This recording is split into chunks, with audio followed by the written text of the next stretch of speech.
Well, I'm glad you asked. I mean, this is the truth zone.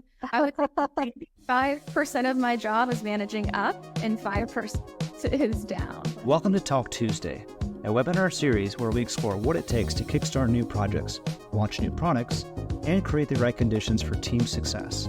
I'm Eric Gorman, founder of Wiley, an agency that helps teams innovate faster with less risk through our sprint workshops and training. We help teams get aligned, eliminate unproductive meetings, and make rapid progress using our interactive, repeatable sprint workshops. Skill up with our training at wearewiley.com. And now to our guest. So I'm really pleased to introduce our special guest, Caroline Stroud. She's a CX Strategist and Designer at Intuit Turbotax on the customer side of the house, so not on the business product side, but customer side, and whose official, very fancy sounding title is Principal Customer Experience Lead. So Caroline, welcome. We're going to just start by asking you, maybe talk a little bit about yourself. We've had the pleasure of knowing you for a few years now. Talk a little bit about yourself. Maybe give us the lay of the land of what CX is, customer experience, for those that are maybe the unanointed. And then talk to us a little bit about what that means kind of in the context of your role at Intuit. Yeah, well, thank you for having me. It's so good to see you guys again. A little about myself. I am based in Raleigh, North Carolina. I work from home, although my headquarters is in San Diego. Eric and Julia and I met when I attended a decision sprint training a number of years ago, and that was connected to some work I was doing with the RTP Design Thinking Group. So excited to be here. It's a full circle moment. In my day-to-day at Intuit, I, as Eric said, have a very fancy title, which essentially means I connect various dots around our business. So customer experience is really everything your customer interfaces with that your business services provide. So that means that there is untapped potential everywhere in your business to improve those experiences for your customers.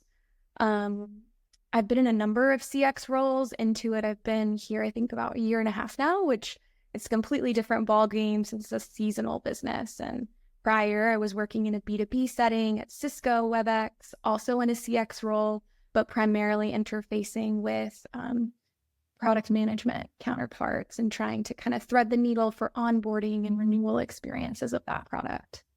And prior to that CX role, I was actually at a startup environment in Carborough, North Carolina, for folks who are familiar, right outside of Chapel Hill. And that was really what got my feet wet in CX. I fell in love with the product that we created. It was actually an interface for senior living communities, for adults living in those communities to connect with each other and with their communities. So think like dinner reservations, social posts. That was such an interesting role because you really had to immerse yourself in the persona of the person you were designing for. So there was no way I could sit there and come up with requirements for what an 80-year-old living in a senior living community could want. It really started with like empathy first and foremost, listening, curiosity, and then building a product from there. So that's really my history, I would say, and in CX and how it's evolved in different organizations, different capacities. That's fascinating, Caroline. I did not know that about where you got your start. That's what a great way to learn to put the customer first and to learn about the importance of empathy and research and understanding the customer needs. In our line of work at Wiley, we're constantly working with client teams to kind of create the right conditions to increase the odds of success as either projects are kickstarted or maybe stalled projects are picked back up again. As you think about your world and career and customer experience, what are some of those ideal conditions that you look for or try to create to ensure success? Mm-hmm. Well, there's really like a change management framework that I adhere to every time we try and kick off a project, whether or not that is conscious or unconscious at this point. It really comes as a second nature. So those key elements of success for me in any project are going to be starting with executive sponsorship. So do we have the right leaders bought in? Are they clearing the path and setting the tone for cross-functional collaboration? In my line of work, it's very rare we ever are producing a project by ourselves. We often have 10, 20 teammates across a range of business units or teams contributing. And so leadership really helps set the tone and the pace of the work that we're doing. Other requirements really come down to like technical readiness. Do we have the tools we need to get the project off the ground? And if we don't, can those executive sponsors or stakeholders help us clear the path there? And then, of course, it's like strategic alignment. Like, does the plan make sense? Are our stakeholders bought in? Are we all headed in the right direction? And if there's friction in that process, like, how do we kind of rely on our executive leadership or each other to clear the path as well? So I'd say those are kind of the three critical components, but leadership, strategic alignment, and then technical readiness. You mentioned executive leadership and sponsorship, which is great when you have it, right? When you have that strong leadership, strong sponsorship, like you're able to move mountains. Yeah. But there are plenty of times that we hear where that can be a roadblock or an obstacle. Like, how much of your job is sometimes managing up or trying to influence executives and just talk to us a little bit about that when it's not there. Well, I'm glad you asked. I mean, this is the truth zone. I would say 5% of my job is managing up and 5% is down. And that's just the line of work that I'm in. It's really like, what are the opportunities that we spot? Where are the friction points that are faced with? And how can we tell a compelling story to our leaders, to our stakeholders about where the problems lie and how big those problems are? So often, my stakeholders are looking at very vertical slivers of the experience, meaning they're product managers who are involved in creating a seamless login experience. So their success criteria are how many customers are landing on my login screen and how many customers are successfully logging in. Now, what happens after that? Like, it just can't be a part of their scope. They've got to optimize that. So if we run into problems, let's say on the very next screen that prevent customers from progressing in the journey, like, it's all about telling the story of how login impacts onboarding, impacts conversion, or successful completion of filing taxes. And so leadership cares about the end-to-end, but very few people have the time or the scope to understand how these various factors impact the customer journey. And so for our team, for my role, it's really important to tell the data story of this is what the customer experience looks like. Here's how I know that to be true, backed by data and qualitative information that we hear from our customers. And then it's really about creating a business case and requirements about how we might go solve that friction point. I love this, dot-to-dot connector across the business. Like that's such an easy kind of concept to understand and wrap your mind around, and how few people, relatively speaking, are really kind of being mindful of that total experience. You mentioned having leadership buy-in. Are there other kind of conditions that you're looking for when you're, let's say, given a big charge, a big task to get some of these different folks aligned and working together on a big project? What other kind of conditions are you looking for or actively trying to seek out to kind of make sure that those conditions are really in place before you go off into a big project, which we know is fraught with danger? Yeah, it's all about understanding, like, who are the folks I need to work with to solve this problem? What are their goals? And how do my goals align to their goals? So an example of this would be one of the projects that comes to mind was back at WebEx. We had an issue where we imagined our customers to be in the latest and greatest version of our product. The data was telling us that people were using like the 1997 version. What we were going to market with was vastly different than the actual customer experience, but there was a disconnect between our understanding at a leadership level of where we were and our customers' experience. And so my role was to really, again, create the data story to kind of showcase the difference between expectation and reality. And then more importantly, talk to my stakeholders like product management to say, hey, onboarding is not successful. We don't have adequate adoption of the key features that make this a 10-star experience. So let's work together with your goals being all around onboarding to drive adoption of that feature set, because ultimately it's going to make our customers and users more successful. They'll love the product more if they're actually utilizing the features that they might not even know exist. Yeah, that's so enlightening. I mean, to hear the total disconnect between the expectations internally and then the actual experience. You sounds like when you're talking about getting folks aligned and telling them, hey, yes, you have to optimize your silo, but how decisions that are happening or things that are happening in your silo affect other parts of the business and ultimately affect the bottom line as well as customer experience. Mm-hmm. Sounds like what you're doing is tapping into motivations, right? You're showing, hey, you're doing things that have unintended consequences.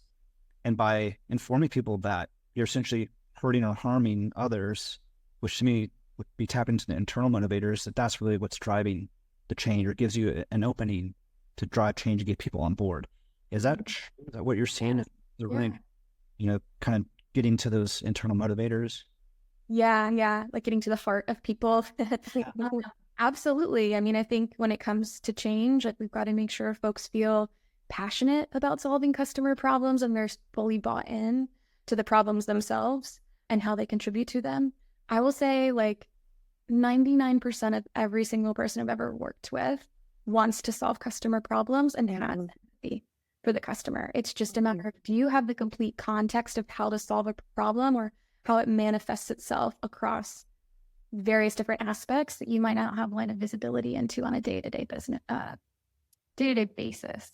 So my role is really like helping to articulate what that experience looks like, what it feels like. And we do that at Intuit with a variety of different empathy tools, primarily like call listening, call recordings that really you listen to them and you want to burn your house down. Like it's that painful. And, like it's really kind of leveraging those tools where it's appropriate. But especially in like workshop settings where we're trying to get people quickly to align around a problem, that's really been kind of the key to success, is starting first and foremost with that super painful voice of the customer that everyone feels rallied around and inspired to change. That's so interesting. What are some of the other tools that you use to like quickly gain alignment and rally those various silos? Well, I'm smiling because I use a lot of your tools. So yeah. Here for Wiley, in a number of different roles and orgs, I've leveraged your templates and tools, especially in our Miro tool, to quickly just like bring folks together around those problems, frame them in a way that is solvable, that is time bound, that is organized, so that we are headed in a direction that we can actually like move from ideation to execution to action plan really quickly. And so the decision sprint is a tool that I've used a number of times, most recently kind of in the thick of a burning issue that we had in season at TurboTax.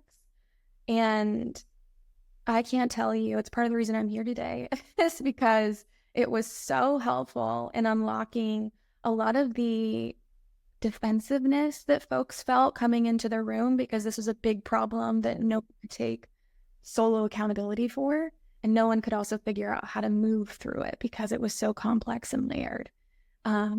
So the decision sprint helped us move from, oh my gosh, we can't solve this, there's no way we can do anything in 3 weeks, 4 weeks before season close, to, wow, we have a punch list of action items that we all have confidence in delivering to make an impact before season closes on April 15th. So again, I think it's all about familiarizing yourself with what sort of facilitation or conversations can you inspire to help bring teams together and move forward in a direction.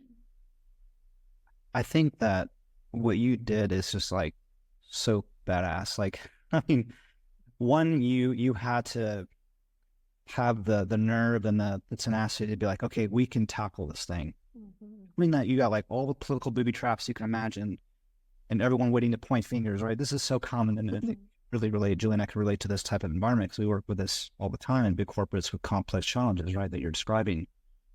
Like, what gave you the confidence to, one, take charge and be like, yes, we can do this, and then two, to use kind of an untested process? I mean, I really don't care to make this about Wiley. I'm glad you're bringing that up. That's fantastic. So bringing other tools, but certainly to the extent that it's relevant to the question, like what gave you the confidence to like try a new process out when there was so much risk on the table? Yeah, you could have easily just said, we can solve this next tax season, right? I love that you were like, no, we're gonna tackle this now for. Yeah. Well, that's what I love about TurboTax in the sense that like every day in that organization is probably equivalent to a week or a month because of how much revenue is on the line if you miss your target. And so there is extreme motivation and urgency applied to problems that are identified. And so the confidence comes from if we can come up with a solution, I know our team can implement it in time, and then we'll be really vigilant and rigorous about monitoring results. So there's a lot of confidence that comes from knowing the execution works really well in my organization, which again, I can't say that it's been like that in every single environment, but urgency comes with tax season. Leadership, of course, is a big part of what's driving that. And again, it kind of goes back to my stakeholders. Everyone is super invested, wants to solve these problems, is really leaned in, but doesn't quite have the tool set to, I don't know, kind of be that neutral party to bring everyone to the table and facilitate the conversation. That's a very specific skill set and role that I think is helpful in solving these complex problems. And like a simple sticky note, like you wouldn't think that that's where it starts, but when you can simplify that complex problem solving process down for folks and really chunk it out one step at a time, you'll be so surprised with what you can accomplish in an hour or two. Lovely. I'm thinking, is there any other kind of practical tips or advice you could give to those in the audience, Caroline, about like, and I find that often our strong suits, the things that we're really good at, we kind of just take for granted and don't really think about. It's all the weaknesses we tend to focus as humans, right? I think like some of your superpowers, if you think about some of your superpowers, and maybe just things are just naturally easy for you to come by. Maybe it's the empathy piece. Maybe it's just connecting with people on a personal level. But what are some of those things that like maybe soft touches or hacks that you might share as people think about ways to tackle big problems and get people on board? Yeah, well, it really is the human element, I think. And as you're asking that question, this quote comes to mind. And I think it's something that I rely heavily on, especially in those spaces where it's a little bit sticky or there's a lot of tension. And it's, let's focus on the problem, not on the people.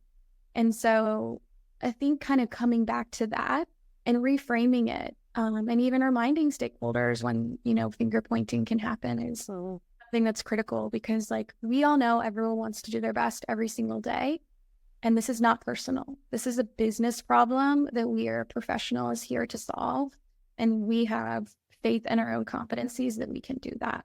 So let's take any individual performance factor off the table and talk about the business problem at hand.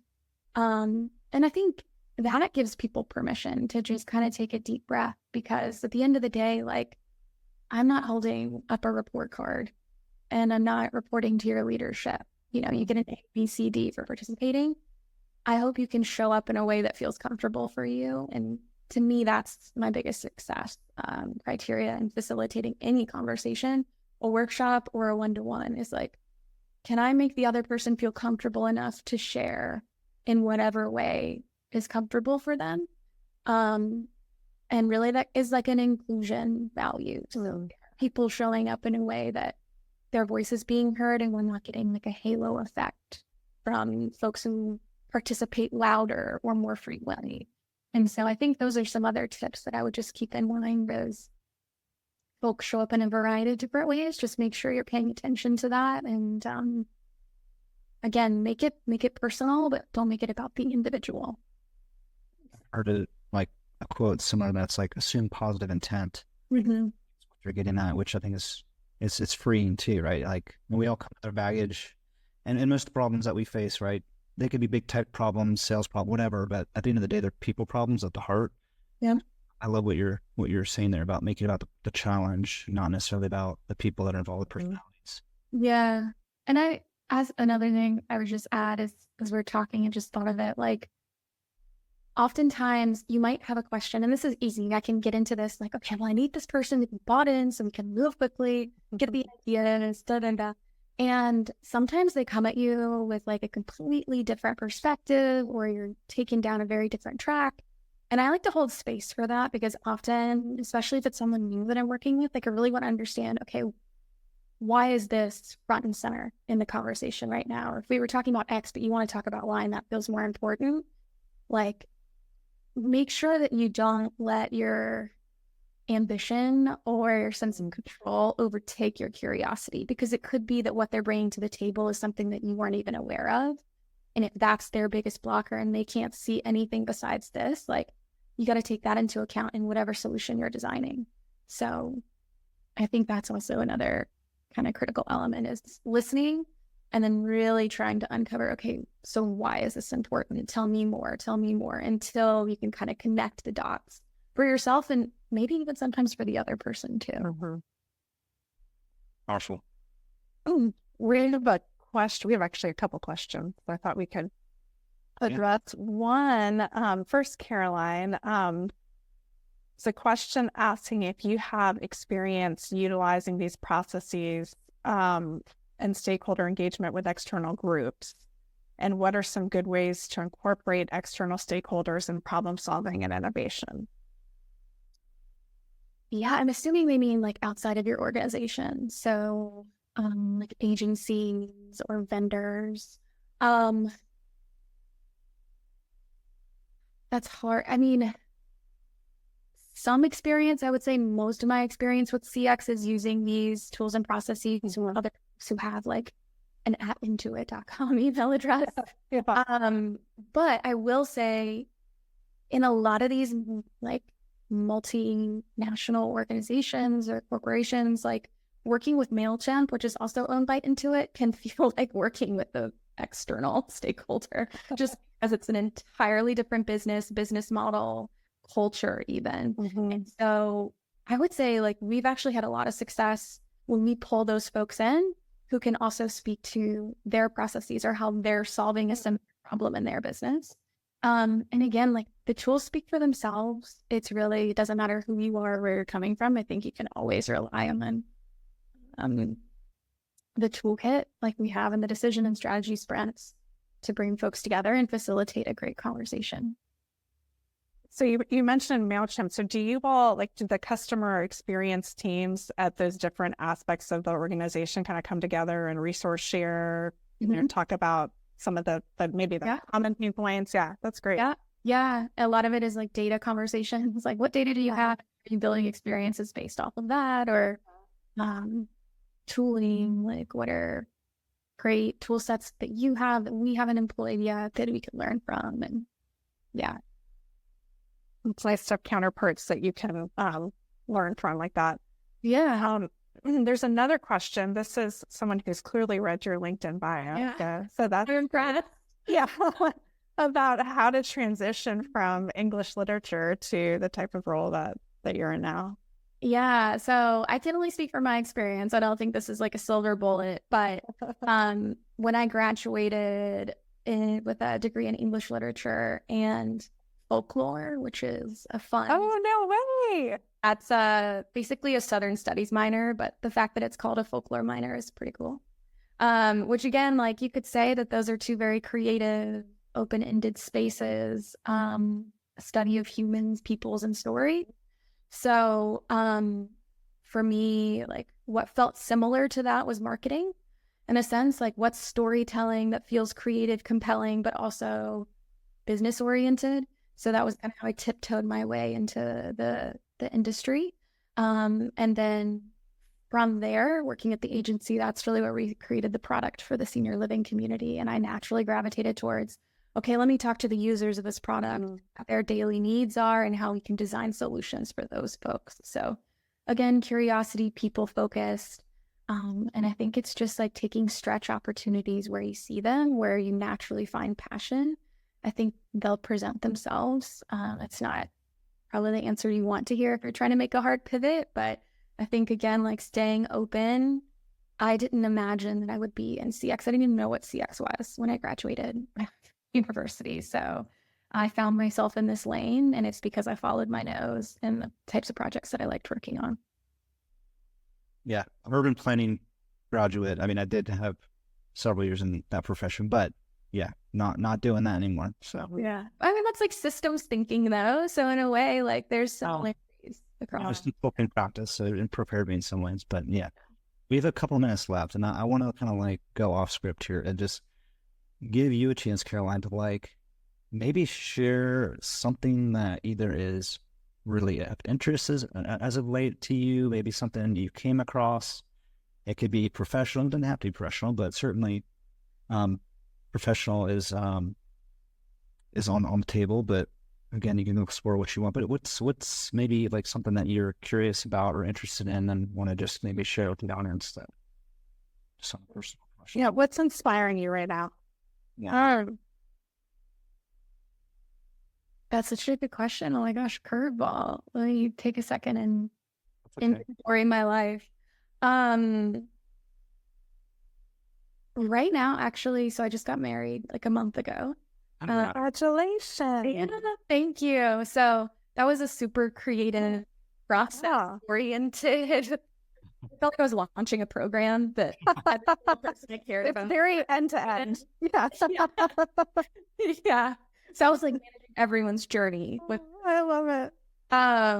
I hope you were able to stay true to your journey there in that and prioritize you.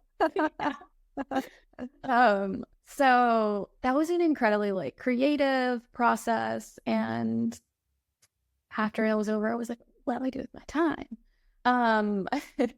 And so right now I'm feeling really inspired to like design my home and my spaces with more intention and like take a step back and think about like, okay, well, what do I want to feel in this room? Like, what do we use this room for? So again, it's kind of blending like design, function, and my husband and my dog, my cat, like our needs and what we want to use the space for, which is ideally like more hosting, having friends over and feeling like the space is like optimized for that spontaneous thing. So I don't know what it looks like, but right now I will like go down Instagram holes of these like really beautiful spaces, and I don't know if I'm a DIYer yet, so we might just have to put our, acorns away for a couple of years to make some of these things happen. But yeah, that's where I feel inspired right now, is to creative physical pursuit outside of work. Yeah. Oh, that's terrific. Well, congratulations, Caroline, and that'll be a fun pursuit. I'm looking forward to hear how that never ends, right? Yeah, it doesn't. There's always something to tinker with in your home. That's terrific. But I love your mindset of like manifesting what you want your space to be and then designing for that. I think we can all sort of take something from that in our personal and professional lives. So thank you so much for being here with us today and sharing just a ton of insights. I know I'm going to walk away thinking about staying curious, leading with empathy, being people-oriented, but problem-focused. And thank you just for all the inspiration on how to put the customer first and set conditions for projects to grow and flourish. We really appreciate it. I'm Jake Knapp, and I'm the creator of the Design Sprint process. I'm the author of this book, Sprints, and I am here at the Wiley offices in Charlotte, North Carolina. This right here, if you were thinking about maybe doing a design sprint with Wiley, this is where you would be, at this table, probably, unless you do it at your office, which is totally an option, but right here in this space with a whiteboard, with a bunch of paper and pens. Basically, they're going to help you think through a big problem, get it started, and get a solution tested really rapidly. That's the whole idea with a design sprint. I'd highly recommend, if you're thinking about it, that you do give Wiley a chance to your project. I've worked with these folks a couple times, and they always exceed my expectations. I always do things a little bit better than I could have imagined ahead of time. They're also really nice. So don't tell them I told you that. I try to, keep it cool, but they're super nice people. Anyway, best of luck to you, and try Sprint.